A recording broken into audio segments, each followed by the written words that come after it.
What's up, everybody? So I woke up and I have a flat tire.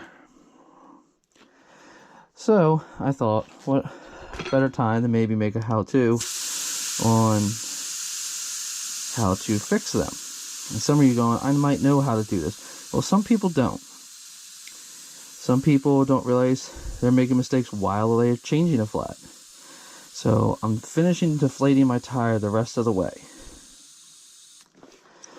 Now, to get the tire off the rim, you want to use a tire lever. Sometimes you might need more than one or two.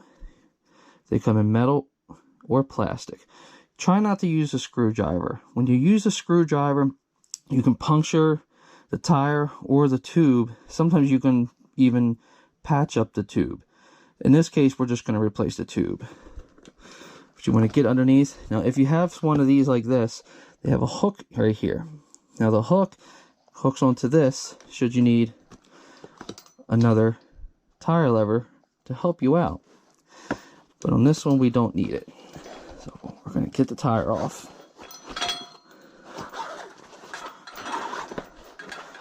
Very simple, right? Let's remove our tube. Alright. A lot of times you know what gave you the flat, whether it be a staple, a nail, or a piece of glass. So I had to find where this one gave me a flat at. So let's pump up this tube and see where I got a hole.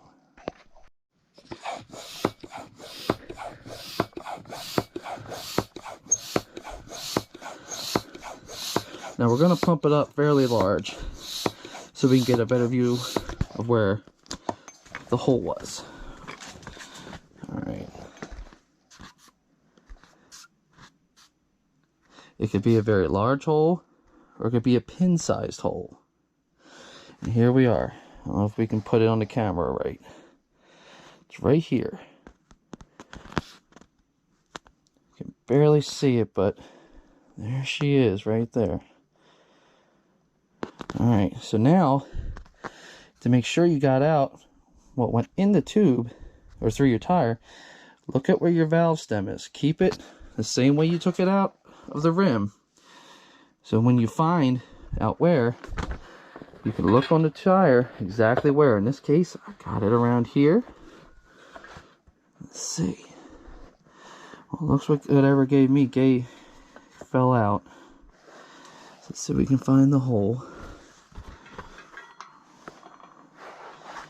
Let's see. It's probably a very small hole right there. Right here. I don't know if the camera can pick it up. This tiny little hole. That's all it takes. But before we put in a new tube, the first thing we want to do is not just say, oh, look, it's not there. There could still be something inside. So what you want to do, put a little pressure where the hole was. You want to feel around, because even though you might not see it, it could still be on the inside of the rim. But be careful, because if it's glass or something, you don't see it. Maybe it's a dark piece of glass. You could actually cut yourself. So don't put too much pressure. But right now, I hope the camera can pick it up. Here's the other side of the hole. So whatever gave it to me was in and out very quick. Yep, both sides. Alright, so we found what gave me the flat. So we know what it was. But there's nothing in it. Sometimes you got to flex the tube around a little bit. Maybe you might find something you didn't know was in there. Actually, see, that's what I get for trying to move too fast. It's the world's tiniest. Look at that. Look at that. A tiny piece of glass. See, I thought nothing was in there. That's why you got to check it on both ends really thoroughly. If you don't check both ends thoroughly, you can miss it. So, and that's something that small. But that's why we double check sometimes. Alright, let's get our new tube put in. Alright, so I have my new tube. A lot of people, when I used to work at a bike shop, would automatically take this tube. See how it's all folded? And they would just stick it right in. Well, when you do that, when you go to use your tire lever, a lot of times when you put the tire back on, you can pinch it, and then you will give yourself another flat. So what you want to do is, whether you're at a gas station, at home, at a bike shop, you want to give it just a little bit of air. Not a lot. You don't want to give it a whole lot. And see how I'm giving it just enough to give it some surface. A little bit of it inflated. But that's enough so that it won't pinch. See, it's not even that inflated that much. We probably put maybe 4 or 5 pounds. Probably not even that. So we want to stick the tube back in. Remember, we've already checked our tire, and if you're very paranoid, you can always check for other existing, because even though you ran it over, only got that one spot, gave you a flat, there might still be other pieces of glass. So sometimes double check. Rather be safe than sorry. Next, we're going to put our tire all the way back on.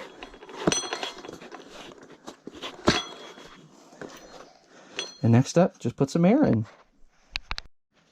Alright guys, so we're going to inflate the tire now. Before we do that, if you're brakeless, just inflate it, put it on.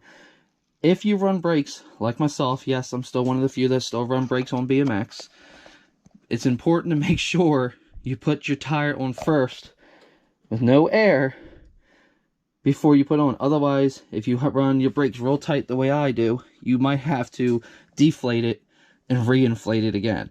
To save yourself the trouble, I still haven't tightened my wheel down, but put it on just so the brakes are on around the rim, just to be safe. But next step, let's pump up the tire. On your tires, it'll have the size and name of the company, but you want to pay attention to your PSI. You don't want to put too much air in. You can overinflate and explode it. This tire goes up to 110 PSI. Now, I'm not running 110 PSI, but some tires only go up to 65 PSI. If you go over that, you can risk puncturing or exploding your tire. To be safe, try not to go past the recommended high, how much tire pressure they recommend. While you're inflating the tire, try to keep an eye on the wire bead. If you inflate it too fast, you might make the tire come off the rim, and then you're going to explode your tire also. Try to pay attention. Sometimes if it starts to come over, if you can catch it, deflate it a little bit, push the tire back in, but you want to make sure you get a nice smooth roll all the way around with no hops, no nothing. If you have a dent in your rim, try to work around it. Alright guys, so I just got done fixing the tire. We put the wheel back on, chains tightened, wheels looking real smooth. I hope this video helps you out even a little bit, even if you know how to fix a flat already. I hope this maybe helped you, even if you know how to change a flat and you keep getting flats. Maybe you forgot to check the inside of the tire, not just the outside. Remember, you have to check both. Check for glass, nails, staples, but remember, if you can't find anything, sometimes if what gave you the flat, what went in the tube, pushed back out when the air hit. Sometimes there's nothing, but sometimes, even if you can't find it with your finger, take a cloth, wipe it around the tire on the outside, the inside, and make sure there's nothing left in there. I hope this works out for you guys. Keep on riding.